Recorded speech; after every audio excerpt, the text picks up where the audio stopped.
Bonjour à tous et à toutes. Bah écoutez, je suis très heureux de remettre ma cravate. De vous retrouver comme chaque semaine. Baruch Hashem, on profite, on kiffe, on est des kiffeurs. Il y a que des kiffs de Miller, nous on est des kiffeurs. Alors, c'est marqué Vele Mishpatim. Voici la paracha de cette semaine. Ele Hamishpatim. Vehele Hamishpatim. Vehele. Le Vav, c'est pour dire que c'est lié à la paracha qui précède. Vehele. Et voici les lois. Ouais. Asher Tassim Lifnem, que tu placeras devant eux. Donc Hachem dit à Moshe Rabbeinu, voici les lois que tu placeras devant eux. Qui tikne vedivri, donc on nous parle des mitzvot qu'on va nous proposer au début de la paracha de Mishpatim. Ve'ele à Mishpatim, et voici les gens bronzés. Donc voici les lois. Voici les lois. Maintenant, c'est très intéressant que vous sachiez que la semaine dernière, on a eu la paracha des Tunisiens. Ah oui, la Tunisie en force. On a lu la paracha de Yitro. Et donc la paracha de Yitro, c'est le don de la Torah. On est d'accord, c'est le don de la Torah. Et là-bas, c'est marqué la chose suivante. C'est marqué Vaïdaber Elohim et kol hadevarim haele, les morts. Et donc a dit Hachem, il s'est donc révélé sur le mont Sinaï le 6 du mois de Sivan.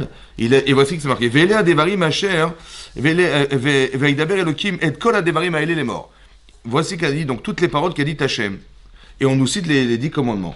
Mais Rachid nous explique sur place, il dit Et kol hadevarim haele, toutes ces paroles, melamed shamar kadosh baruch hu aseret hadibot bedibur echad. En fait, ça nous enseigne qu'il a dit les 10 commandements bedibur echad. Il a dit 10 en un.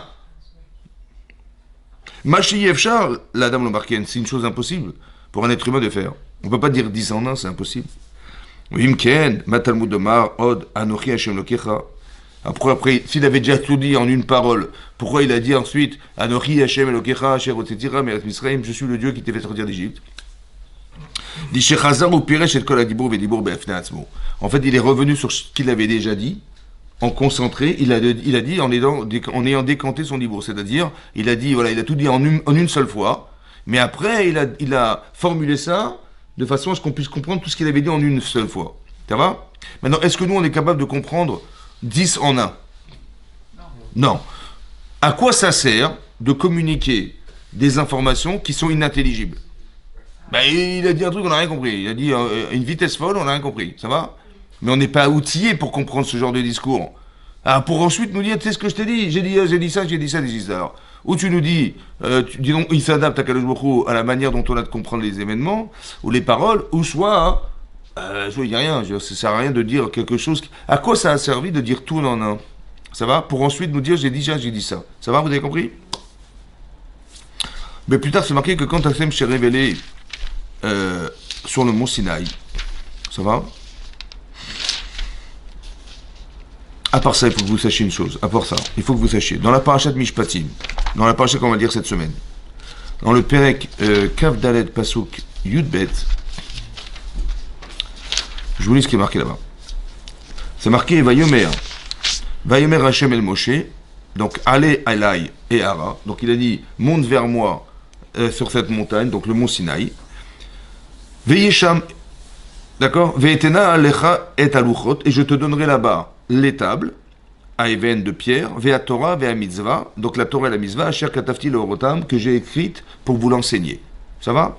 Et Rachid nous explique là-bas.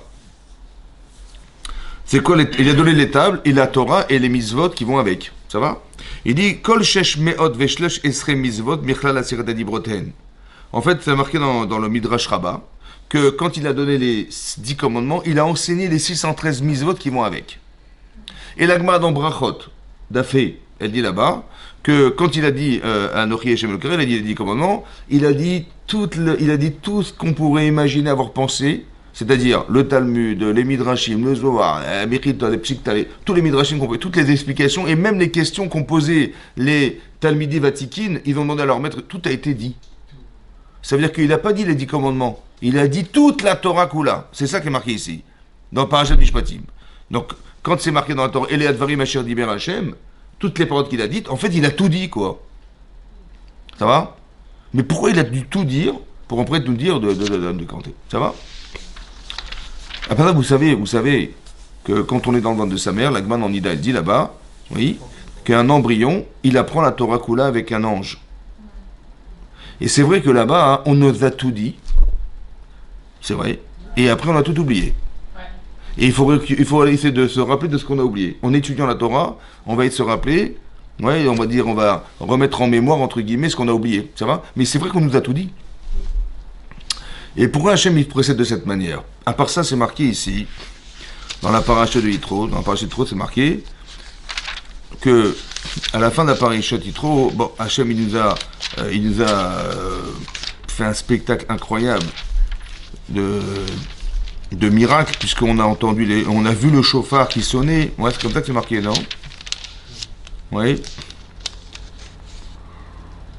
Et c'est marqué là-bas comme ça. Je vous dis ce qui est marqué. Donc c'est marqué Vekol Ha'am, Rohim et Takolot. Vekol Ha'am, Rohim, c'est quoi Rohim? Ils voyaient les colottes. Alors les voix, c'est les paroles. Comme ça dit Rashi, quand Hachem s'est exprimé, ça s'appelle des colottes. Ça va? Il a dit Hachem, il a dit les 10 commandements, mais ça s'appelle des colottes, des voix. Vedalapidim et les flammes, Ved Kol HaShofar. On a vu le son du chauffard. On a vu le son du chauffard. On a entendu le son du chauffard. Donc j'ai pris un stylo. On va corriger ça tout de suite. Savez quoi ils ont vu le son du chauffard? Il y avait Tahar à Hachem et la montagne qui était en fumée. Vayar et Tahar, Vayanou, Vayamdou, Berachok. Ils se sont éloignés. Il s'est marqué, Vayombrou, ils ont dit à Moshe, Daber ata imanu. Toi tu parleras avec nous. Ve'al te daber imanu le kim penamut. Et que ne nous parle plus Hachem de peur que nous mourions. Ça va? Ils ont entendu l'Ibrot, ils sont morts. Tellement ils étaient époustouflés par ce qu'ils ont entendu. Ça va? Mais de pourquoi ils sont morts? Hein? Et on a fait très tamétim pour qu'ils revivent. Ouais, comme ça, c'est marqué dans la Gemara que en fait, on les a arrosés de la rosée qu'Hachem il va utiliser quand il y aura la résurrection des morts. C'est une rosée. Et là, c'est ça qui s'est passé. Ça veut dire quoi? Voir des paroles. On va dire, ils n'ont pas dit, il n'y a pas marqué des paroles. Il y a marqué, ils ont vu des sons. Vayerou et Takolot. C'est-à-dire les paroles qu'a dit Hachem. Mais pour nous dire des paroles, Aseret Adibrot, Diberot, c'est des paroles, ou des commandements. Mais là, ils n'ont pas entendu les commandements, ils ont entendu les colottes. Ça va? Ils ont vu les colottes, les voix. Le Rambam, il explique ici, le Rambam Mamonide, il dit que tout ce qui s'est passé sur Mont Sinaï, c'est de la prophétie. Parce que de voir des sons, ça n'existe pas, c'est prophétique. Ils ont vu en prophétie. Comme ça, il explique lui. C'est quoi la différence entre voir et entendre? C'est un témoignage. Non, pas philosophiquement, mais physiquement. Voir et entendre. L'œil ou l'oreille. Ça, c'est compris. Mais ça veut dire quoi? C'est quoi la différence entre voir et entendre? Quand vous voyez, on peut voir beaucoup de choses à la fois. On peut voir beaucoup de choses à la fois. Par exemple, vous trouvez sur les Champs-Élysées, lorsque les footballeurs ils ont gagné la Coupe du Monde, il y avait 1 million de personnes dans la rue. Tu peux voir 1 million. C'est-à-dire, tu te mets, je sais pas moi, sur la tour, je sais pas, aux Champs-Élysées, tu te mets sur l'Arc de Triomphe, et tu vois, tu as un spectacle, tu vois 1 million de personnes. Tu peux voir 1 million. Mais tu peux pas entendre plus qu'un. Dès qu'on est à 2, écoute, pas tranquille, j'arrive pas à entendre ce qu'il dit. Ça va? Comment ça se fait qu'on n'est pas capable intellectuellement d'entendre plus qu'une personne, mais on peut voir 1 million? Ils ont vu ce qui peut s'entendre. C'est ça dit Rashi. Ça va? Va arriver un bruit, mais la med, Shaya Baem Echad Souma, etc. Après il y a marqué Rohim et Takolot, Rohim et Tanishma. Ils ont vu ce qui s'entend. Ça veut dire quoi, voir ce qui s'entend? Ils ont vu ce qui s'entend. Ils ont vu des lettres, peut-être. C'est ça le pshat, sens. Mais voir ce qui s'entend, écoutez-moi bien, c'est qu'ils ont une faculté intellectuelle d'entendre comme si qu'ils avaient vu. Tu peux voir 1 million, mais tu peux pas voir un. Plus, tu peux pas entendre plus qu'un. Et bien là, ils ont pu entendre 1 million. Vous avez compris ce que ça veut dire? Mais l'absorption de la connaissance est tellement énorme ici, parce qu'il a tout dit, Hachem. Oh, tu comprends le choc? Tu as compris? Pourquoi ils sont sauvés? Parce que c'est impossible. Ça veut dire que ce qu'on a, de façon embryonnaire, été capable de faire, on ne peut pas le faire de son vivant. Ça, c'est indépendamment du premier commandement qu'Hachem il a dit. C'est indépendant, je vous l'ai dit déjà, je répète. Il a tout dit. Et après, il a Rachid dit, c'est ça qu'il a dit, je suis ton Dieu qui t'est certifié. C'est pour nous expliquer que ce qu'il avait dit au départ, que tu es inintelligible, hein, ça devient intelligible. Mais en fait, comme c'est qu'on nous avait donné une faculté à pouvoir entendre comme on voit, ça veut dire que tu peux tout voir, alors que tu ne peux pas tout entendre. Et bien là, tu peux tout entendre, comme tu peux voir. Vous avez compris ça? Ils ont vu les colottes. Voir un col, on avait expliqué la différence entre un dibour et un col. C'est quoi la différence entre les hébreux? On a un dibour, ça veut dire une parole. Ouais. Abara kadabera. Ouais, c'est quoi le coup de magie là? Abracadabra, c'est quoi? Ouais, ça veut dire quoi? Abara, il a créé Kadabera comme il a dit. Elle savait pas? Bah oui, abracadabra. Abracadabra, c'est Abara, il a créé Kadabera comme il a dit. Il a dit que soit la lumière, il a dit la lumière. Mais quelque part, ça veut dire qu'on a pu voir des colottes. Ben, qu'est-ce que c'est? Quel a dit bon entre pourquoi on dit ils n'ont pas vu ils ont vu comme vous avez dit, les commandements, ils étaient inscrits sur le ciel. On a vu les dibourim. Non, on a vu les colottes.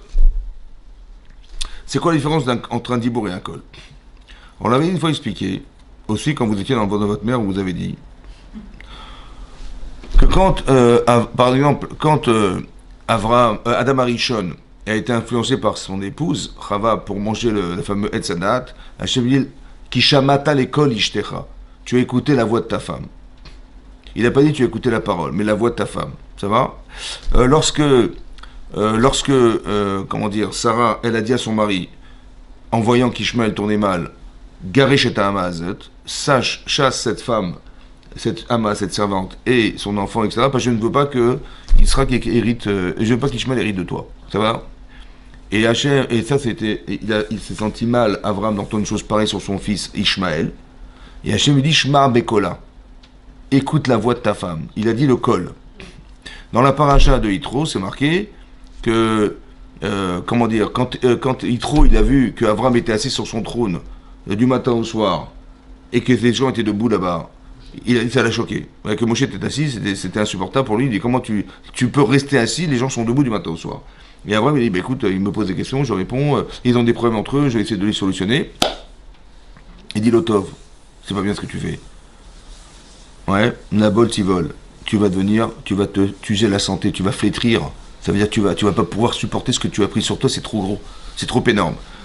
Et toi et le peuple, ouais. Et il dit Shma Bekoli, écoute ma voix. Il n'a pas dit écoute ce que je vais te dire. Il n'a pas dit écoute mes paroles. Il a dit écoute ma voix. Ça va? De nouveau. Et après il a marqué Veishma l'école Chotno, etc. Il a écouté la voix de son beau-père. Il a marqué le col. Ici c'est pareil. Ils ont vu des colottes. Ouais. Il y a ce qu'on appelle le dibour et ce qu'on appelle le col. La différence entre les deux c'est quoi?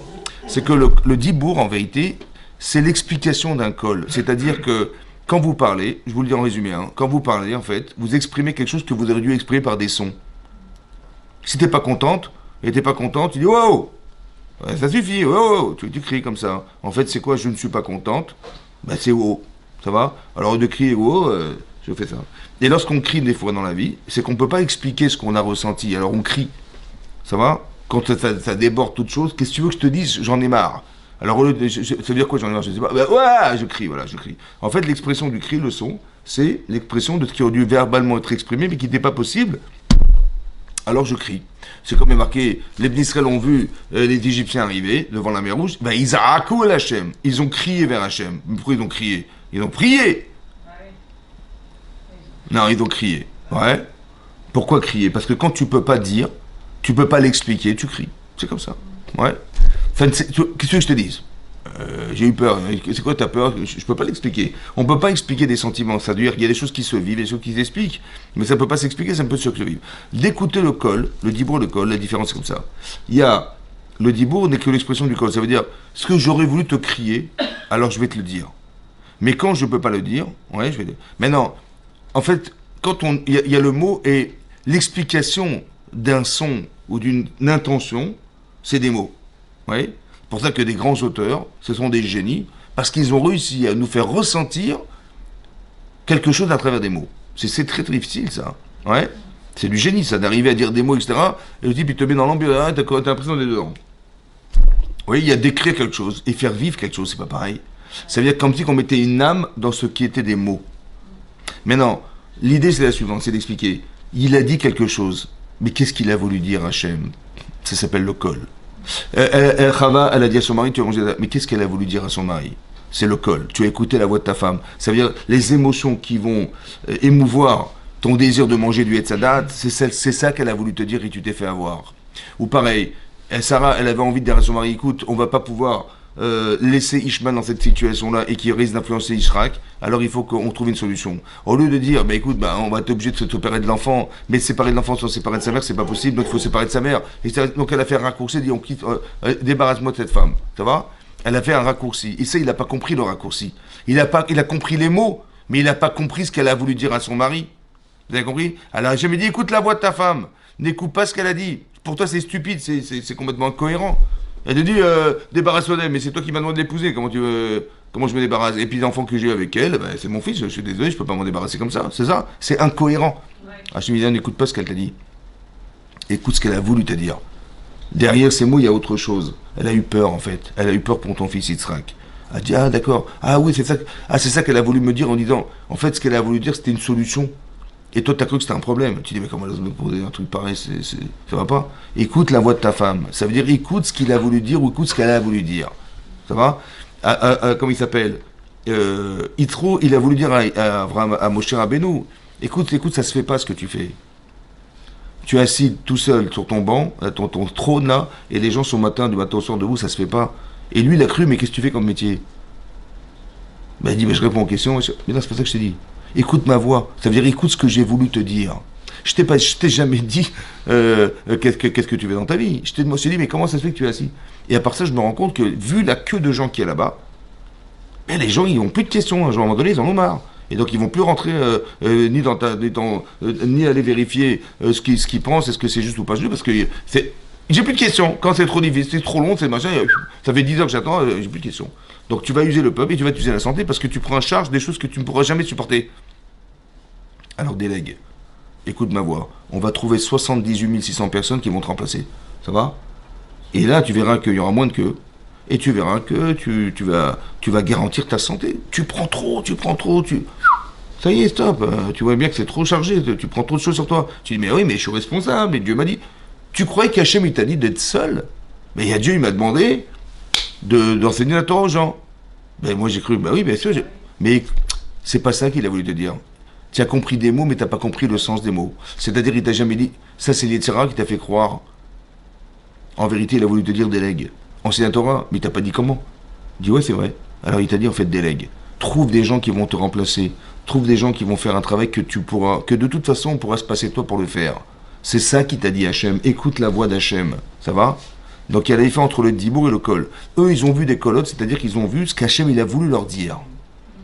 Vous avez compris? Ça, c'était au Matan Torah. Vehele à Mishpatim. Et maintenant, voici les Mishpatim. C'est-à-dire, on t'a tout dit déjà. Et maintenant, voici les lois, hein, on va les décanter dans la parachat Mishpatim. Vehele à Mishpatim, Asher Tassim Lefehem. Voici les lois que je vais te dire. La première loi qu'on nous apprend, c'est comme ça. Kitigne Ayved Ivri. Lorsque tu achèteras un Ayved Ivri, ça veut dire qu'à l'époque, les gens vendaient leur force de travail. Oui. Il y a deux sortes d'employés. Il y a des gens qui vendent leur force de travail. Tu as besoin d'un quelqu'un, je sais pas moi, il est plombier, électricien, il dit voilà, je sais faire ce travail. Il dit ok, combien ça coûte, combien ça. Voilà, tu veux faire un devis ou ça s'achète ça aussi. Ou alors il y a un autre Eved, un autre employé en fait qui est un voleur. Oui. Un voleur, c'est-à-dire que Eved Ivri, oui, c'est quelqu'un qui a volé et qui est en incapacité, après avoir été condamné, de rendre ce qu'il a volé. Alors on dit tu vas travailler. Ça va? Combien d'années? Il y a marqué qu'il dit Eved Ivri, Shesh Shanim Ya'avod. Jusqu'à 6 ans, il va travailler chez quelqu'un. D'accord? Pour rembourser ce qu'il a volé, ce qu'il est incapable de rendre. Ou Bashivirit, et la 7e année, Yetse la Chofshi Chinam. Yetse, il sortira la Chofshi. C'est quoi la Chofshi? Hein? Libre, Chazak, Chinam, gratuitement. Ça va? Yetse la Chofshi Chinam. C'est avec la liberté, il va la retrouver. Mais quelle liberté? La liberté, celle qui était. Quoi, il était prisonnier? Mais c'est pas une prison, ça. Ouais, c'est pas une prison. Ouais. Il devait. En fait, qu'est-ce qui est marqué dans le Torah? Il est marqué qu'on va essayer d'insérer socialement une personne qui est un voleur. C'est-à-dire que dans sa logique à lui, oui, dans sa logique à lui, on ne peut pas vivre autrement qu'en volant. Ouais. Et donc, qu'est-ce qui se passe? Il pense qu'il est incapable de pouvoir exister sans être capable de voler les autres. Alors, la différence entre quelqu'un qui travaille et quelqu'un qui vole, la personne qui vole, elle a la jouissance du bien. Celle qui travaille, elle a la jouissance du résultat de son travail. Cette satisfaction, il n'aura jamais de sa vie, lui. Parce qu'il n'a jamais travaillé. Il n'a jamais essayé de faire quelque chose de sa vie. Ça va? Et lui, il pense que c'est pas possible. Ouais. Je suis en incapacité de pouvoir travailler, c'est-à-dire, je suis, d'abord, soit il est incapable de faire, donc c'est pour ça qu'il vole, soit il est, oui, capable, Mais seulement c'est intelligent de voler, parce que pourquoi je vais aller travailler 8 heures par jour alors que je peux récupérer en une seule fois le travail de 10 ans du travail des autres, je vais me casser la tête. Donc je vole, ça va? Donc c'est un petit malin, ça va? Il y a deux choses. La différence c'est il va jouir de ce qu'il a volé, mais il n'aura jamais la satisfaction d'avoir pu avoir cet argent, pouvoir mériter cet argent. C'est ça qui est la différence. C'est-à-dire que physiquement il a un plaisir d'avoir, mais la satisfaction personnelle, c'est-à-dire celle de la satisfaction d'avoir fini quelque chose, il ne les aura jamais. Ça va? D'où elle vient cette satisfaction de la finition d'un travail? D'où elle vient? Parce que quand on est contente, et on est content, t'as fait un super gâteau, t'as fait un super truc, t'as fini ton travail, tu dis, ouais, ça fait 6 mois que je suis dessus, j'ai réussi, ouais, d'où elle vient cette satisfaction du résultat d'un travail? La création du monde. Mais d'où elle vient? Dans la création du monde? C'était lourd, mais... Chazak. Là-bas, c'est marqué dans la Gemara, c'est marqué comme ça. Marqué que Hachem, il a fini le monde en combien de jours? Hein? En 6 jours. Marqué Yom HaShishi, Vaïchoulou Hashami Va'aretz, Vekol Sevam. Shamaim Va'aretz, c'est-à-dire le ciel, la terre, et toutes les armées, ça veut dire tout l'univers, a été fini le 6e jour. Vaïchal Elokim, Bayom Hashevim, Elato Hasherasa. Et il a fini son travail qu'il avait fait, Hachem qu'il avait fait. Alors la Gemara demande, mais je crois pas, on vient de nous dire qu'il avait fini le 6e, et tu me dis qu'il a fini le 7e. Ça va rien dire. La Gemara dit non, Ba Shabbat, Ba Menucha. Le Shabbat, il manquait quelque chose. Il manquait la Menucha. La Menucha, c'est la satisfaction d'avoir fini. Et il a mis où ça? Dans le Shabbat. La Gemara dit à quoi ça ressemble ça? Elle dit, bah, le monde, il n'était pas fini. Ah ouais? Qu'est-ce qui manquait? La Gemara donne un exemple, elle dit, le Midrash, il dit, ben voilà, je vois la choupa là, voilà, là, je vois la choupa, je vois le khatad, je vois les invités, je vois l'orchestre, je vois le photographe, je vois la vidéo, je vois tout. Il manque qui? Eh ben il manque la kala. Il manque l'essentiel en fait. Ouais. Il manque cette femme en fait sous la choupa. Il dit Ba Shabbat Bal Menucha. L'essentiel de la semaine c'était le Shabbat. Il manquait juste que l'essentiel c'était le Shabbat. C'est pareil. Ça veut dire que la Menuchat Nefesh, le fait d'être contenté d'avoir fini quelque chose, ça a été introduit dans un espace-temps qui s'appelle le Shabbat. Ça veut dire que quand tu arrives à la fin de ta semaine, il faut que tu arrives en disant j'ai tout fini. C'est pour ça que c'est marqué dans la Torah, Zachor et Yom HaShabbat lekadesho. Souviens-toi du jour du Shabbat pour le sanctifier. Quand tu vas t'en souvenir? La semaine. Organise ta semaine de façon à ce que tu n'aies plus rien à faire à la fin de la semaine en disant j'ai fini mon travail. On ne s'organise pas que tu arrives chez toi, tu te douches vite, et comment ça va se passer dimanche, et machin, et lundi, mardi, mercredi, j'ai pas fini. Non, il faut que tu sois dans une perspective de préparation en te disant j'ai plus rien à faire. Tout a été finalisé, maintenant je peux jouir du Shabbat. Mais cette satisfaction-là est une création, ça. Et ça veut dire que le type qui vole n'aura jamais la satisfaction d'avoir fini quelque chose. En vérité, il a fini d'avoir volé, mais il dit ouais, j'étais bien roulé, j'aurais volé leur argent, j'aurais machin. Cette satisfaction elle est interdite. Par contre, alors qu'est-ce qu'on va faire? La solution, c'est la réinsertion sociale. Tu vas travailler chez quelqu'un. Et en travaillant, tu vas te rendre compte que tu peux réussir à exister sans être obligé de voler. Combien de temps? Ça peut durer 6 ans. Mais en fait, qu'est-ce qu'on est en train de faire? On est en train de faire changer la façon de penser. Vous avez compris? C'est ça qui est marqué dans la Torah. Tu vas voir. Ça, c'est par rapport à l'employé. Et l'employeur, la Gemara dit là-bas, elle dit là-bas, que celui qui a acheté ce serviteur-là, ce domestique, là, ou cet employé, il est connu à Don et Asmo. En fait, il s'est acheté un maître. Le maître qui est l'employeur, il s'est acheté un employeur. Un maître. Comment? La Gemara dit, comment il s'est acheté un employeur? La Gemara dit, c'est simple, que si il y a un seul oreiller, qu'est-ce qu'on fait? L'employeur, il le donne à son employé. Et s'il y a un seul matelas, c'est l'employé qui va dormir dessus. Mais qu'est-ce que ça veut dire? Ça veut dire que le type qui est l'employé, qui était le voleur, il va se rendre compte. Il dit, mais je ne comprends pas, mais moi toute ma vie j'ai fait l'inverse.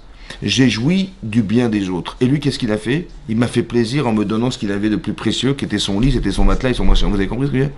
Mais qu'est-ce qu'il est en train de faire? Il est en train de reconstruire mentalement ce qu'un homme il avait en défaut, c'est-à-dire de croire qu'il va exister par le bien des autres, alors qu'en vérité, il n'aura jamais la satisfaction d'avoir proposé quelque chose aux autres. Vous avez compris comment ça marche? C'est pas l'employé qui devient maître alors? Non, au contraire, il achète un maître. D'accord. Comment il se met? Comme si que lui, il était l'employé. C'est-à-dire on inverse. Mais pourquoi il fait ça? Déjà que lui, il est capable de faire un chesed et un acte de bonté, ça c'est sûr. Mais à part ça, il permet d'éduquer celui qui était un voleur, de dire, mais regarde, tu peux exister même en manquant. Voilà, je te donne mon lit. Ah, comment ça, tu dis, mais c'est toi qui dois dormir. Mais non, je te le donne. T'en as pas, je te le donne. C'est-à-dire que d'apprendre à partager, d'apprendre à avoir la jouissance d'avoir donné quelque chose de soi. Et ça change les mentalités. La Avera, c'est de prendre. La source du mal, c'est de prendre. La source du mal, c'est de prendre. La source du bien, c'est de donner. Quelqu'un qui ment, quelqu'un qui vole, quelqu'un qui... Tout ce que vous voulez, c'est de prendre. Je lui ai... Gezel Da'at. Je lui ai volé son esprit. Je lui ai fait croire. Le travail ne rend pas libre. Comment ? Le travail ne rend pas libre. Non, mais il permet ça. Et c'est ça qui a marqué, il va sortir libre. De quelle liberté on parle ? Je vous explique. Le voleur, il est prisonnier. De quoi il est prisonnier ? De son Yetzirara. Le Yetzirara fat. Lui, il peut donner le voleur aussi, ça n'arrive jamais. Mais c'est pas sa vocation puisqu'il vole. Lui, son plaisir, c'est de voler des autres. Ouais. Alors, en fait, il est prisonnier dans sa tête d'un système qui s'appelle le vol. Je ne peux pas vivre autrement, ou je n'ai pas confiance en moi, j'y arriverai jamais, et j'ai envie de m'enrichir et j'y arriverai jamais. Alors, la seule manière que j'ai trouvé, c'est de voler. Ou bien je suis tellement intelligent, ouais, que je vais pas me casser la tête à travailler comme tout le monde, je vais voler les gens, et je vais pouvoir gagner ce que les autres, ils vont mettre des années à voir. Ça va ? Voilà ce que j'ai fait. Donc, mais cette intelligence, dommage qu'elle est au service de quelque chose qui est manifestement...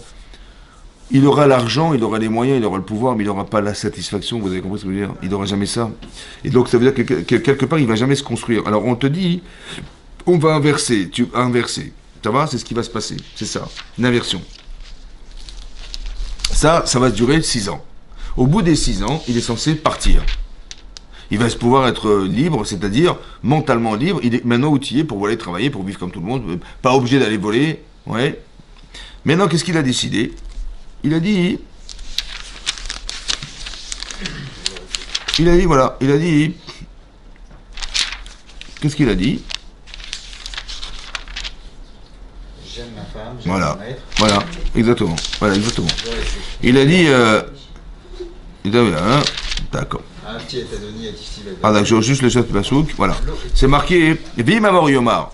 Et si dire, il va dire à Eved, donc cet employé, à Afti et Tadoni, j'aime mon maître. Voilà, moi j'ai bien aimé le système. Chazak ou Baruch, vous avez réussi à me changer, mais je suis bien où je me trouve. Nous, on a dit, il faut que tu ailles à l'école pour entrer dans le monde professionnel. Il dit, non, mais moi je suis très bien à l'école, je reste à l'école, moi. En fait, on l'a mis là-bas, pourquoi faire ? Bah, pour l'éduquer, en fait. Quelque part, l'éduquer, le former. Et lui, non, mais je suis très bien où je suis. Ah bon ? Ah, ben, Afti et Tadoni, j'aime mon maître, Vetishti, ma femme, et Bana et mes enfants, je veux pas sortir libre. Ouais ? Il veut rester là-bas. Avec Gisho Adonav El Elohim. En fait, ses maîtres l'ont amené chez les juges. Avec Gisho la délette. Et on l'a rapproché de la porte. Ou à la mezouza. Ou de la mezouza. Veratza Adonav et Tozno Bamartsea. Et son maître va lui percer l'oreille avec un poinçon. Ve'avado Leolam. Il va servir à jamais. Ça veut dire qu'il va servir jusqu'au Yovel. Jusqu'au jubilé. C'est 50 ans. Pourquoi l'oreille ? Pourquoi la porte ? Pourquoi la porte ? Ouais. Peut-être pour qu'il la ferme. Non, je sais pas. Après, la sandale aussi. Hein ? Non, ça c'est autre chose. Ça c'était dans les westerns. Non, c'est pas ça. Là, regardez ce que dit Rashi. Hein ? Alors, la 100 ou la 99, je sais plus combien il y avait. Alors, c'est pas comme ça. Amar Rabbi Yochanan, je vous lis ce qui est marqué dans Rashi. Amar Rabbi Yochanan, Ben Zakkai. Aozen Zot Sheshama Alar Sinai Lotignov. Oui, l'oreille qui a entendu sur le mont Sinaï Lotignov. C'est quoi Lotignov ? Hein ?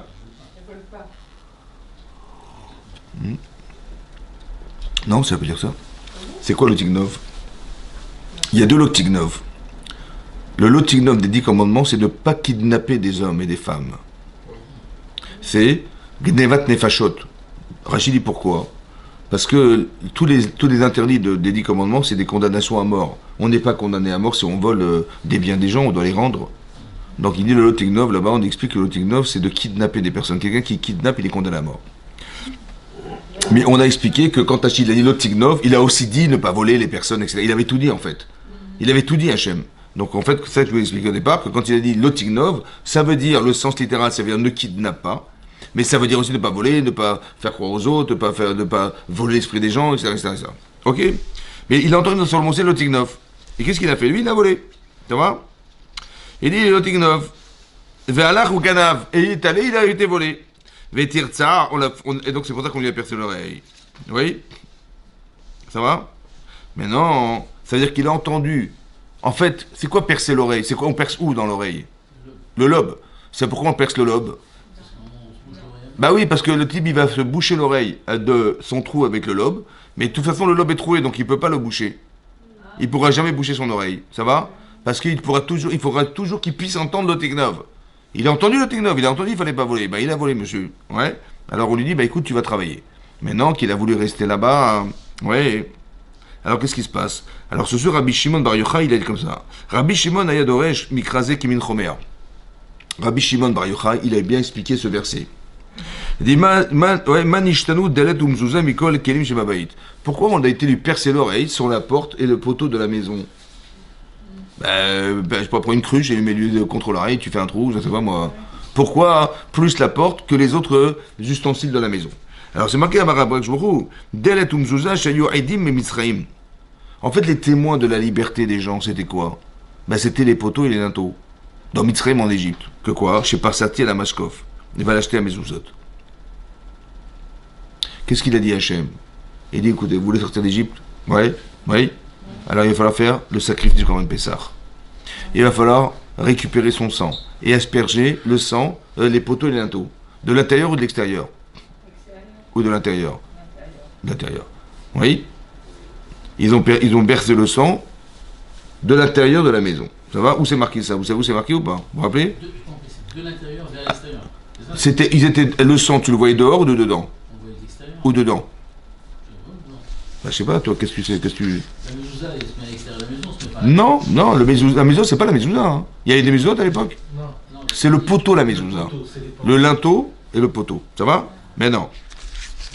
C'est marqué où? C'est dans quel parachat quand on a vu ça? Vous vous rappelez ou pas? Dans le ventre de votre mère, vous avez dit que c'était parachat. C'était moche ou c'était beau? C'était quel parachat? C'était beau. Alors je vous dis ce qui est marqué. C'est pour ça qu'il faut étudier la Torah. Je vous l'avais dit déjà, purée, je comprends pas. Ouais. Alors, non, c'est vrai. Alors, c'est marqué.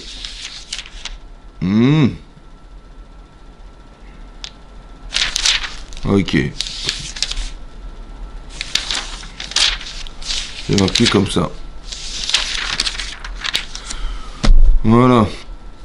Alors, c'est marqué comme ça. Voilà. C'est marqué, je vous lis ce qui est marqué dans Perek Yudbet, dans Parashat Bo. C'est marqué, Ve'avarti be'eretz Misraim. Hachem dit, je passerai en pays d'Égypte, Balaïla azé cette nuit-là, Ve'iketi kol bechao. Et je frapperai tous les premiers-nés, be'eretz Misraim, dans le pays d'Égypte. Be'adav et be'ema, depuis les hommes jusqu'aux animaux. Ou bechol eoe Misraim ve'teshvatim. Et dans tous les dieux d'Égypte, je ferai des miracles. Ani Hachem. Vaya adam lachem leot. Et ce sang sera pour vous un hot. C'est quoi un hot? Rachid explique, lachem leot velo lacherim leot. Pour vous, mais pas pour les autres. Ça sera bifnim. Ça se passera à l'intérieur. À la batim. Donc il dit, à la batim, attends, acheratem, veraïti et adam. Et je verrai les femmes. Non, et adam, c'est quoi? Le téléphone. Non, je verrai quoi? Les textos. Je verrai les... Et ta dame. Et je verrai le sang. Alors Rachid dit, quel sang? Le sang qu'ils avaient aspergé à l'intérieur. Elle a marqué dans Rachid, et je vous lis ce qui est marqué dans Rachid. Et je verrai le sang. Où est-ce qu'il est Rachid? Dit Akol Galou, il est fanav. Mais tout est dévoilé devant Hachem. C'est quoi je verrai le sang? Quoi il a besoin de voir? Et là, Amar Hashbrochou, Noten, Ani, Etenai, Lirot, Shatem, Oskim, Bemizvot. Je vais voir, Bémet, que vous avez fait cette misva. Laquelle? D'avoir fait la Korban Pessah, d'avoir aspergé le champ, d'avoir fait la Brit Mila, tout ce qu'il fallait faire. Je vous l'ai fait, alors pas sorti Alechem. Je passerai, je vous sauverai. Je vous épargnerai. Tu l'as vu ou pas? C'est la mitzvah qu'il a vue. Mais non, hein? C'était de l'intérieur uniquement. Que de l'intérieur. Rachid nous dit quoi? Marqué, je dis. Ouais, Rachid nous dit comme ça. Et marqué, hein, marqué, où est-ce qu'il est Rachid? Avar Tiberes Misraim, d'accord? Marqué Madame Behema, après Bechol Kem Misraim, Hachem Svadim, Vaya Lachem Leot. Lachem Leot, Velo Lachem Leot. C'est la Mechilta, c'est un Midrash. Ouais. Mikan Shelo Natnu Adam et la Bibifnim. De là, on apprend qu'ils ont mis le sang seulement à l'intérieur des maisons, pas de l'extérieur. Ça va? Ils n'ont pas mis l'extérieur, que à l'intérieur des maisons. Et Hachem, il a vu le sang. C'est-à-dire que cette mitzvah-là, elle ne concernait que les gens qui étaient à l'intérieur. Mais ils ont risqué leur vie en sacrifiant un animal sacré en Égypte. C'était ça le prix de la mitzvah. On pensait que, enfin, c'est peut-être une déformation, on pensait que Ben oui. pour qu'il soit visible, il fallait qu'il soit à l'extérieur. Ben ouais. Mais Dieu n'a pas besoin de voir. Même pour les Égyptiens, non mais. Ah oui, Même t'as pour les raison, t'as raison. Ben, c'est marqué l'inverse. C'est la Les Mechita. Égyptiens qui ont fait ça, ils ont été épargnés aussi. Non, ils n'ont jamais fait. Ils n'ont pas copié sur les juifs pour. Jamais de la vie, puisque il a vu la mitzvah, Hachem. C'est ça qui est important, c'est pas de mettre du sang. C'est ce qu'Hachem m'a ordonné de faire. Et bien, ils ont fait ça. Maintenant, ils ont été sauvés grâce à quoi? Au mitzvot. Et lui, qu'est-ce qu'il a fait, monsieur? Il a volé. Et il a dit, mais je me trouve très bien où je me trouve, là. Je suis très bien. Je me suis inséré, laisse-moi tranquille. Non, il faut pas que tu restes là-bas. Alors, tu sais quoi? Je vous ai pas libéré pour que tu sois le serviteur d'un serviteur. Alors, ce qui est le témoignage de tes ancêtres, que je les ai sortis libres en faisant cette mitzvah-là, hein, alors on va te mettre contre ce poteau-là, et on va te trouer l'oreille qu'il n'a pas vue. Comme ça, il a expliqué Rabbi Shimon Bar Yochai. Parce que tu es devenu le Eved du Eved, c'est-à-dire le serviteur du serviteur. C'est pas ça que je voulais dire. Avadaïm, vous êtes mes serviteurs, je vous ai donné la Torah, c'est pour que je ne vous ai pas libéré de Mitzraïm pour vous rester les esclaves mentalement de Paro. C'est pour ça que je l'ai été le noyer dans la mer Rouge, pour que vous puissiez voir que votre persécuteur a disparu. Donc je vous ai libéré mentalement. Et là aussi pareil, la réinsertion sociale, c'était la capacité qu'on avait de se libérer mentalement du gazelle, du vol. Vous comprenez ce que ça veut dire, ça? Et toi tu dis non, je vais rester là, je vais rester là. Mais non, t'as pas compris, c'est pas ça qu'on voulait. Vous avez compris? Je dis, maintenant que tu t'es inséré, super, va ressort, vis ta vie. Dis non, je vais rester avec mon maître, machin. Mais c'était pas ça l'objectif. Comme si que l'objectif c'était faire une avodat Hashem. Une avodat Hashem, ça veut dire que tu pourrais être prisonnier mentalement de faire des avérotes. Alors on dit, bah écoute, étudie la Torah, tu verras que tu vas te libérer. Et si tu n'es pas capable de faire, on va t'insérer socialement et tu vas travailler. Mais le travail va te permettre de te libérer. Parce que la capacité comportementale de faire autour de toi quelque chose, ça va te dire, bah ouais, je suis capable, et tu vas te démontrer étant capable de faire de ta vie quelque chose, ouais. Et ben ça va te libérer, ça, ouais. Et maintenant que tu es comme ça, bah vas-y, fais tes mitzvot. Tu débarrassé du Yetzirah, qui t'emprisonnait et t'empêchait de vivre. Ah, comme les d'Israël en Mitzrayim, ils étaient des idolâtres, prisonniers de ça. Ça, c'était physique. Ouais, mentalement aussi, ils se sont trompés de chemin. On dit, ok, on va te faire des miracles, ça va te corriger ça. Ok, super. Mais tu restes quand même un Eved, on va te libérer. Ah, mais je suis quand même le Eved, le serviteur de Paro. On va s'en débarrasser. Vaï Béchalar Paro est un âme. Pourquoi c'est Paro qui nous sort d'Égypte? Mais c'est pas lui qui est Hachem, parce qu'on est resté les esclaves de Paro en Égypte. C'est pour ça que c'est marqué Vaï Béchalar Paro est un âme. Et ça, il fallait qu'on se libère de ça. Alors qu'est-ce qu'il fait Hachem? Tu vois, il va venir et je vais le noyer, tu verras que... Et quand tu verras mettre Tatsevatayam, tu verras qu'ils sont morts. Alors tu vas faire la chia, tu vas être heureux. Mais pourquoi tu l'as fait à ce moment-là? Parce que c'est là que je t'ai libéré en fait. Chofshi, c'est ça d'être libre. C'est pas simplement... La Chofshi, c'est d'être libre mentalement, c'est ça la liberté. C'est que tu n'es pas prisonnier dans ta tête de principes, de valeurs, de bidons, c'est que tu as des valeurs pures. Vous avez compris ça? C'est ça. Vous avez compris? Quand c'est marqué... dans la paracha de Bereshit. C'est marqué là-bas, Vayetzer Elohim et Adam. Hachem, il a fabriqué l'homme à partir de la terre. Vayetzer Elohim et Adam, Afar mina Adama, à partir de la poussière de la terre. Vayipar be'apav, mais il a insufflé dans ses narines. Ouais, Ruach, comment c'est marqué? Vayipar be'apav, Nishmat Chaim. Ouais. Vayel nefesh Chaya. Et il est devenu un être vivant. Chaya, vivant. Maintenant, de quelle nature est cette vie? La nature de la Chai. C'est quoi l'objectif d'être Chai? D'être vivant, c'est quoi vivant? Alors le Maharal de Prague, il explique sur ce pasouk, ouais, vous savez que le Maharal de Prague se trouve dans le Sefer, ça s'appelle le Gourarié, ouais, qu'il a écrit beaucoup de Sfarim. Et le Gourarié, c'est une explication qu'il a dans Rashi, et il explique comme ça. C'est quoi Chai? Alors il dit, Shlomo Amelech, Shlomo Amelech, dans Michelet, il a dit, sonner matanot, yichye.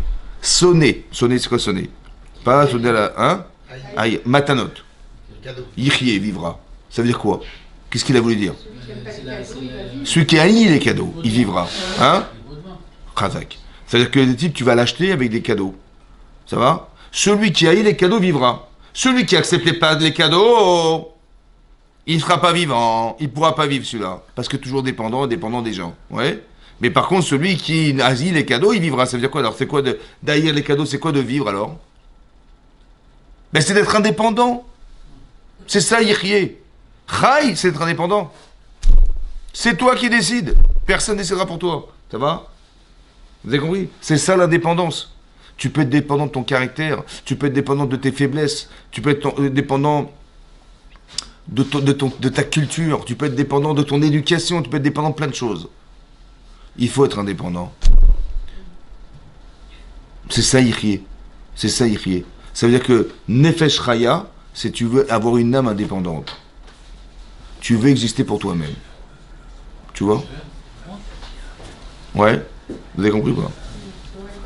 Pour que ça puisse se conserver, c'est ça. C'est le froid qui... Vous avez compris? C'est ça, vivre. Être indépendant, c'est-à-dire d'être capable de mettre la chaleur là où il y a du froid. C'est ça. Non mais c'est... Ouais. En vérité, pour être religieux, il faut surtout pas être athée.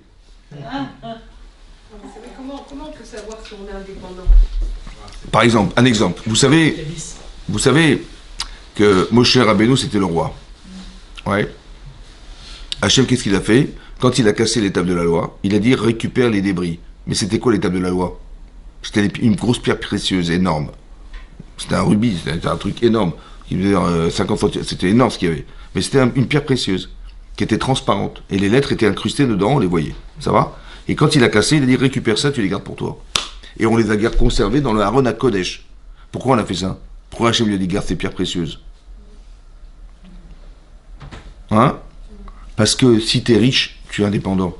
Si t'es pauvre, tu vas demander...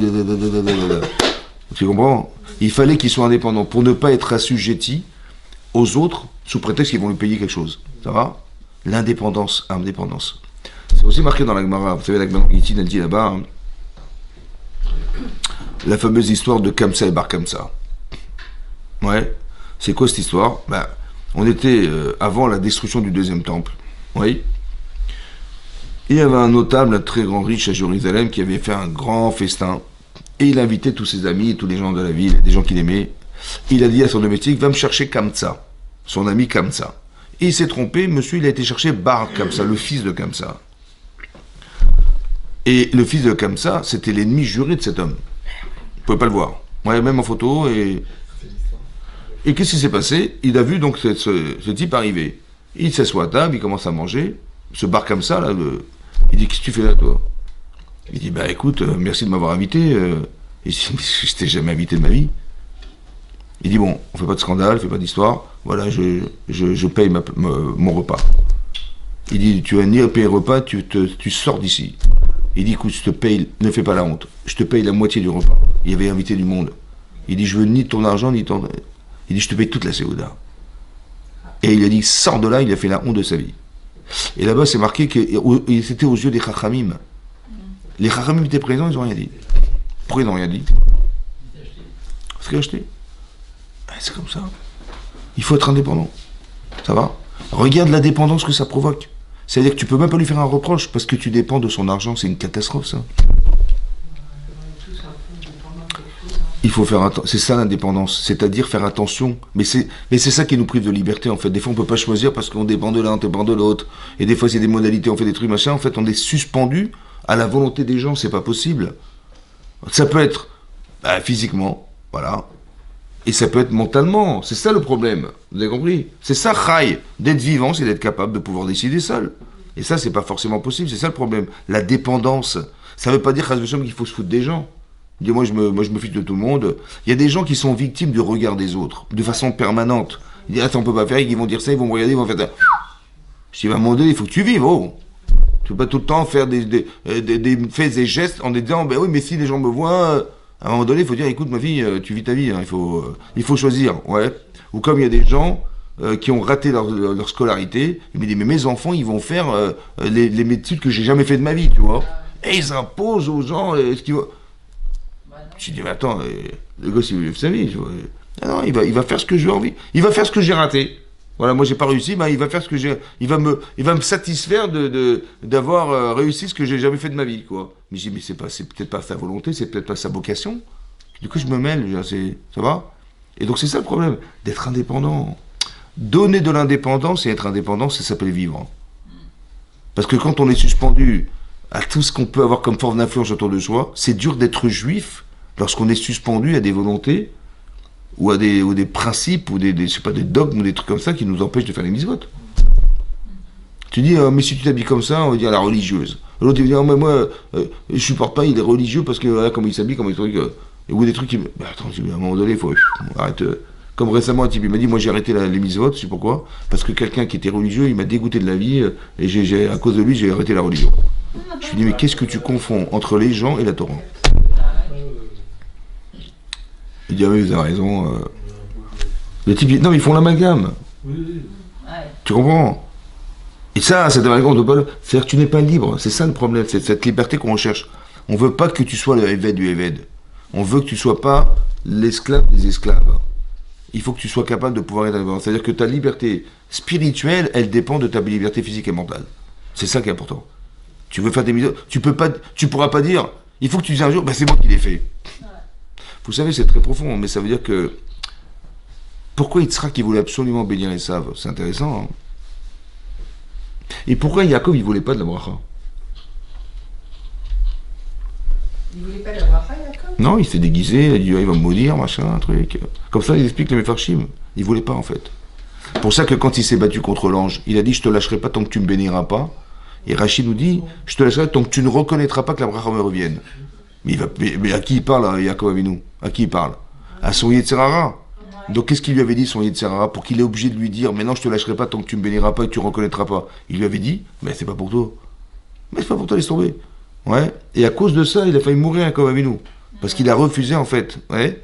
Hachem, il voulait qu'il ait ce pouvoir qu'il a refusé. Il voulait le pouvoir qu'Esav il avait, en fait, qu'il avait accepté, mais il n'avait pas vraiment accepté, il ne le voulait pas. Pourquoi il ne voulait pas?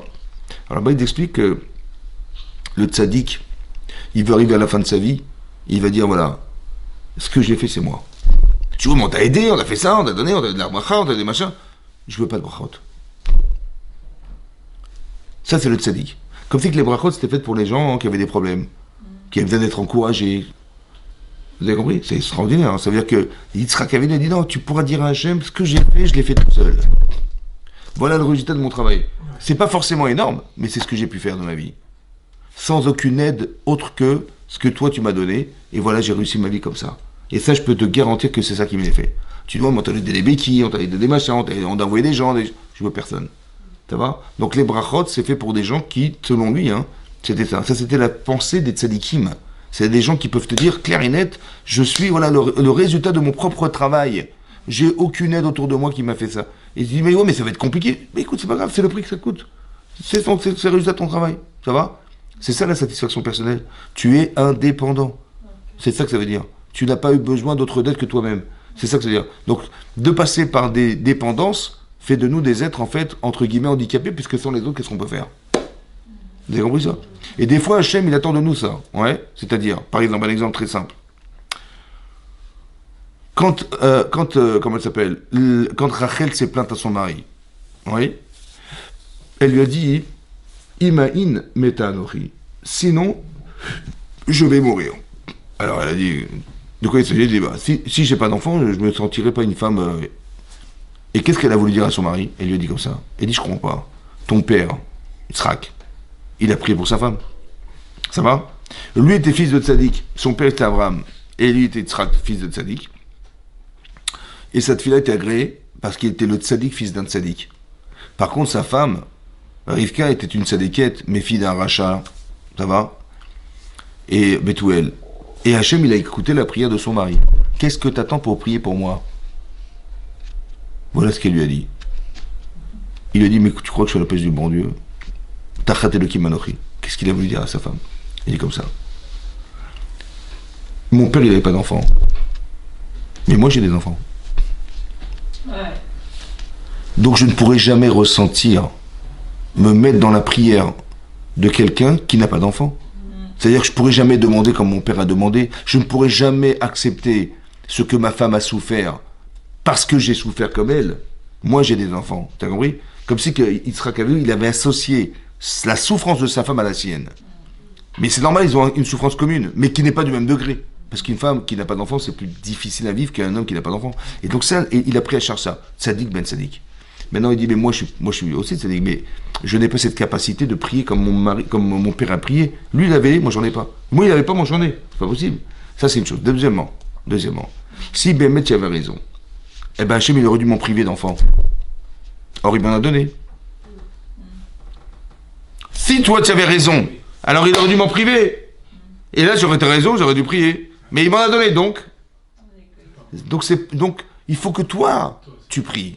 Ça veut dire que si tu comptes sur moi, c'est l'inverse. Tu dis, mais je compte sur mon mari, et j'aurai des enfants grâce à lui. C'est exactement l'inverse. Parce que si tu avais raison, j'aurais pas eu d'enfants. Or, j'en ai eu. Donc, Hachem, il t'a dit, écoute, ne compte pas sur moi, sois indépendante. Deviens cette femme. C'est ça l'indépendance. C'est-à-dire que des fois, Kachmourou, il nous enferme dans des situations où on doit atteindre un niveau d'indépendance. Il faut que tu deviennes cette personne. Ne compte sur personne d'autre que sur toi-même. C'est ça que ça veut dire. C'est pareil ici. Il dit, mais moi, je suis un voleur. Je dis, oh, ok, on va t'aider, on va t'insérer. Mais dans le but, c'est pas de rester à l'école. C'est d'arriver à faire de ta vie, on te donne une formation, etc.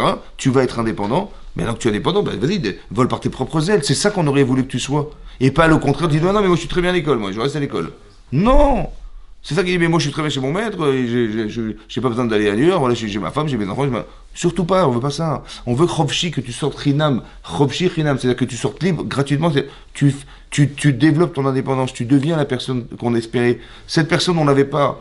Ouais, en fait, tu mentais quand tu volais, parce que tu faisais croire que tu étais quelque chose, mais tu es un voleur. Ça veut dire quoi un voleur? Mentir, c'est voler. Vous avez compris? Bah, tu faisais croire, voilà, je ma vie. En fait, tout ce que tu as, en fait, tu l'as volé. C'est pas ça. Alors, bon, tu t'es trompé, ok, pas de problème, on va t'insérer. Maintenant que tu es inséré et que tu as la logique d'arriver à être indépendant, bah, surtout ne gâche pas cette occasion de sortir et de faire de toi quelqu'un d'autre. Vous avez compris ce que je veux dire? Vous avez compris? La capacité mentale à faire que, c'est ça être un Eved Hachem. Eved Hachem, Hachem, pas Eved de je sais pas quoi. Pas Eved de la culture, pas Eved de le machin, pas l'esclave de ton éducation, pas tes parents ils t'ont pas éduqué. On dit ouais, il y a des gens qui disent qu'est-ce que vous nous inventez, on n'a jamais vu ça dans nos vies, c'est quoi ces lois, c'est machin. Tu es Eved de ton éducation. Et l'intelligence et la modestie de dire écoute, ah bon, je ne savais pas, bon, ah oui, c'est vrai, c'est marqué où? Ou l'inverse. Il y a des gens, ils volent, mais ils posent pas de questions. Tu vois, ils disent pas attends, c'est la source, ils vont voler des goïms, ils vont voler des machins, ils disent attends, et pourquoi pas? Je dis mais t'as pas de dirat shamaïm pour poser la question au Rav si c'est permis ce que tu fais? Tu dis non, Mouriéter, ce type, il a des prétextes, il se trouve des raisons, il est évède en fait, tu comprends? Son obsession d'argent est tellement énorme que s'il pose la question, il va se priver de cette obsession. Alors il pose pas de question. Vous avez compris pas? Mais attends, mais fais gaffe, tu es évêque de ton KSF. Il y a des gens, ils s'arrêtent pas de travailler. L'inverse. C'est-à-dire que le type, il en voit plus, quoi. Fantôme. C'est-à-dire, il part le matin à 8h et il revient à 22h. Il dit, ouais, mais il faut la payer, la 4e baraque à Monaco, ouais. Tu vois? Alors ils achètent leur femme, une petite bagnole, un petit machin, un petit bijou. Mais en fait, c'est des gens qui sont évêques. Ils n'ont pas de vie, quoi. Parce que pourquoi tu travailles? Bah, pour gagner de l'argent, pourquoi faire? Bah, pour gagner de l'argent. Mais non, cet argent est de ça. Ouais, mais kiffe, quand j'ai un kiff, j'ai besoin d'argent, comment je vais kiffer ma vie? Cet argent, c'est un moyen pour vivre. Mais l'essentiel, il est où? Mais il est dans ta famille, il est avec tes enfants, c'est ça. Mais il faut entretenir, évidemment, mais où est-ce qu'il est le centre de ta vie? Il est dans ta famille, mon chéri. Et avec ta femme, avec tes enfants, avec ton mari, avec toi. Il y a des gens, ils échappent à tout ça. Pourquoi? Parce que les types, socialement, il faut démontrer que et si t'as pas une bagnole comme ça, t'es nul. Si t'as pas une baraque comme ça, t'es nul. En fait, t'es dépendant de la société dans laquelle tu vis. C'est catastrophique, ça. C'est-à-dire que tu échappes à l'essentiel sous prétexte que tu veux garantir une vie sociale de haut de gamme. Moi, j'ai compris, mais à quoi si finalement, t'as pas vu tes enfants grandir, t'as vu ta femme, je sais pas, ton mari, machin, à quoi ça sert? C'est stupide, quoi. Il faut consolider cette vie de famille. Alors c'est vrai que c'est important de gagner sa vie, c'est sûr, mais il ne faut pas se tromper d'être évêque de ça. C'est ça l'esclave de ça, l'esclave de cette... Il faut se sentir libre, c'est-à-dire où est-ce que se trouvent les vraies valeurs? Où est-ce que je dois développer chez moi et avoir une vraie condition de vie qui fait de moi un évêque d'Hachem? Évêque d'Hachem, c'est ça évêque d'Hachem, tu vois? Des fois, on manque de culture, on manque de connaissances, on manque de plein de choses, on manque de valeurs, on manque de DRS, de savoir-vivre. Bah, étudie, mon vieux, et apprends. Et on dit quelqu'un, il a étudié la Torah, il a étudié le Chumash, la Mishnah, le machin, mais il n'a pas été Meshamesh Tamid Chachamim, il n'a pas servi un Tamid Chacham, à Rézé Amaretz. C'est un ignorant. Pourtant, il sait lire, il connaît tout, il connaît bien. Je ne suis même pas sûr que ce qu'il a étudié, c'est juste. Pourquoi? Parce qu'il n'a pas étudié chez un maître. Tu peux te tromper dans la Torah, parce que ça t'est marqué, tu fais critique biblique, machin. Qui te dit que c'est juste? Et les gens, ils croient que Rashi, il a dit un pshat. Il dit, ouais, mais Rashi, il a dit un truc. Ben, moi aussi, je suis capable de dire. Mais jamais Rashi, il a dit un truc de sa tête. Tout ce qu'il a dit, c'est marqué dans le Shas, c'est marqué dans les Midrashim, c'est marqué dans le Zohar, c'est marqué dans les trucs. Jamais de sa vie, il a dit un truc à lui. Il a dit ce qui est marqué dans la Torah. Le génie de Rashi, c'est qu'il t'a dit le sens littéral. Combien d'explications dans la Torah il y a de... Il dit ça, c'est le pshat. Ça, c'est dur, ça. Ça, c'est dur. Ça, c'est le génie de Rashi. T'as bien la Mechita, t'as bien le Zachin, ça. Il dit ça, c'est le pshat. Ça, c'est dur. Parce qu'entre le pshat et la dracha, l'explication qui va extrapoler les mots, c'est autre chose. Mais on te dit, mais c'est quoi le sens littéral, déjà? Comprends le sens littéral. Là, vous avez vu, on a fait une petite expérience. Le sang était dehors. Oui, dehors, évidemment, logiquement, c'était dehors, puisque ça devait se voir. Pas du tout. C'est-à-dire, si tu n'as pas étudié la Torah, tu n'as pas étudié les Midrash, tu peux dire n'importe quoi de ta vie. Si tu n'as pas écouté le Midrash, tu peux croire que ce qui est marqué dans le texte n'a rien à voir avec ce qui s'est passé. Vous avez compris ou pas? Combien de temps il est resté en prison, Youssef? 10 ans. Mais comment ça s'est passé? On n'en sait rien du tout. Mais regarde le Midrash. Interroge-toi. En fait, il n'était pas... Il dormait en prison. Ouais. Mais ça veut dire qu'il n'était pas tous les jours en prison. Si tu ne sais pas ça, tu ne sais pas.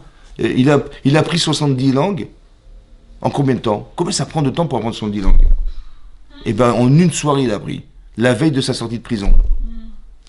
Comme ça, la Gemara Sota dit que la veille, ça veut dire qu'il a appris comme il a vu, quoi. Comme ça, je vous ai expliqué au départ. Comment tu peux absorber autant de connaissances en une seconde? Parce que comme tu vois beaucoup, tu peux apprendre beaucoup, c'est énorme.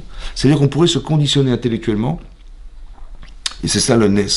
C'est peut-être pour ça qu'il est marqué dans les Pirkei Avot, que quelqu'un qui étudie Torah les Shem Shamaim, Zoché les Dvarim Arbé, il est méritant de beaucoup de choses.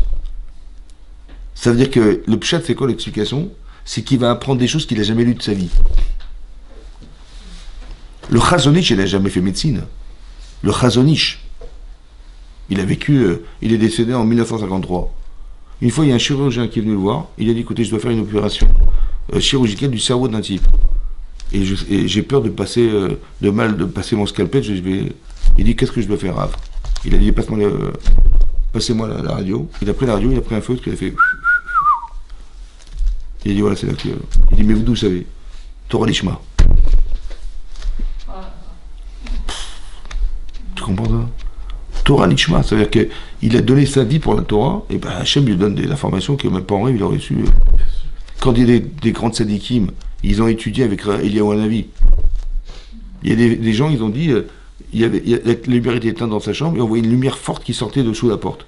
Il a tué avec Eliyahu Hanavi. C'est des gens qui ont arrivé à ce niveau-là, c'est une doucha extraordinaire. Mais la connaissance est universelle. Les scientifiques disent, ils ne comprennent pas comment c'est possible qu'un embryon, son cerveau, il marche à une vitesse très très importante et complète. Ça veut dire que nous, on n'utilise que 10% des capacités mentales. Que 10% de notre cerveau est utilisé. Et on voit que l'embryon, le bébé, tout est utilisé. Et c'est une vitesse démentielle. Et on ne sait pas pourquoi. Ben, c'est marqué dans le Gemara. Parce qu'un enfant, il apprend la Torah devant de sa mère. Il y a un malach, il est là, il le prend. C'est ce que je vais expliquer. Il apprend, il entend comme il voit. Vous avez compris ça? Ben, quand tu sais ça crée de la Yirat Shamaim, ça te donne envie d'étudier la Torah, de savoir, tu vois, de ne pas être le éved de tes bêtises, de disons, bah, de toute façon, moi je connais, mais je me porte. Hein. C'est l'inverse. Il faut apprendre, il faut connaître, il faut avoir honte de ne pas savoir. Ouais. Tu peux dire à Hachem et dire alors pourquoi t'avais ça? Je dis bah, je ne savais pas, ou j'ai pas voulu. Il faut s'engager, c'est ça que ça veut dire, il faut s'engager, il faut. C'est ça. De ne pas être évêque de sa bêtise ou sa fainéantise ou je sais pas quoi. Tu vois? En fait, là, qui ne veut pas apprendre, bah, ou il ne veut pas faire, ou il veut pas, parce qu'il est fainéant, parce qu'il ne veut pas te lever le matin, il est crevé, machin, toi, dis donc. Mais si je te donne 2000 €, tu vas te lever, mon vieux. Ça va? À 3000 euros, tu te lèves. Mais pour venir faire la prière, mais pourquoi? Parce que 2000 euros, je les vois, mais la prière vaut plus que 2000 euros. Pourquoi tu n'arrives pas à te motiver par la mitzvah elle-même? On devrait se motiver de te dire, voilà, ça c'est gagné, ça j'ai gagné ça, voilà j'ai gagné ça. Je vous ai dit la fois dernière, quand je me réveille le matin, on se réveille le matin, qu'est-ce qu'on fait? La première chose qu'on dit, c'est Modé Ani Lefanecha. Ouais? Le matin, je me réveille, Modé Ani Lefanecha, je reconnais Hachem. Lefanecha devant toi. Melech Chai Vekayam, un roi Chai Vekayam, vivant et éternel. She'echezarta binishmati. She'echezarta binishmati, tu m'as renvoyé en moi ma neshama. Bechemla, Rabba emunatecha, ma emuna est grande. Voilà ce qu'on dit. Tous les matins, le matin, ça fait combien d'années? Depuis qu'on est capable de parler. Mais non, ça fait longtemps que tous les matins on se réveille normalement. Ça fait longtemps, oui, non. Quoi, t'as besoin de répéter tous les matins, merci. Ça va, normal. À ton âge, la neshama, elle est censée revenir. Ça va? En vérité, c'est faux, Rabotaï. Si les Chachamim nous ont dit qu'il faut dire merci de m'avoir rendu ma neshama, ça veut dire qu'Hachem il a jugé que quand on dormait, la neshama elle s'envole et dit tu peux redescendre sur terre. Allez, je te laisse encore un jour, vas-y. Hachem il a décidé de nous donner un jour supplémentaire. C'est ça que ça veut dire. Et donc je dis merci de m'avoir permis que ma neshama elle revient en moi. Elle aurait pu ne pas revenir en moi, elle est revenue. Ça veut dire qu'Hachem il a décidé, c'est bon, tu peux y aller. C'est un cadeau ou pas? Qu'est-ce que tu vas faire de ta journée? Ben, si ce cadeau on t'a donné, ben vas-y, profite. Parce que après c'est trop tard, ça sera fini. Profite de remplir ta vie, mon chéri. Remplis-la, ta vie. Mets quelque chose dans ces jours-là. Qu'est-ce que tu vas mettre? La shonara? Tu vas avoir des saules dégueulasses? Tu vas parler tu vas manger pas caché? Qu'est-ce que tu vas mettre dedans? Mets de la kedusha. C'est ce qui va te rester. Tout le reste, ça reste sur terre. Tu vas partir un jour à 120 ans, qu'est-ce que tu vas gagner? Tu vas prendre avec toi des valises? Il n'y a rien du tout. Tu partiras avec tes mitzvot. Remplis ces jours-là. Merci de m'avoir donné encore un jour supplémentaire. Et chaque matin, tu dis merci encore ce jour-là. Et dans la santé, dans la bracha, et dans machin. Et voilà que je puisse exercer, que je sois indépendante et indépendant. C'est ça que je veux. Pour pouvoir accéder à quelque chose. On m'en empêche. Soit ton Yitzhak t'en empêche, soit l'environnement nous en empêche, soit les gens nous en empêchent, soit mes complexes nous en empêchent. Libère-toi. Vas-y, et des comportements, viens plus souvent à la séance, viens écouter des cours, et tu verras que ta vie va changer, c'est comme ça. Mais il faut le faire, il faut agir, il faut... Chazak ou Baruch.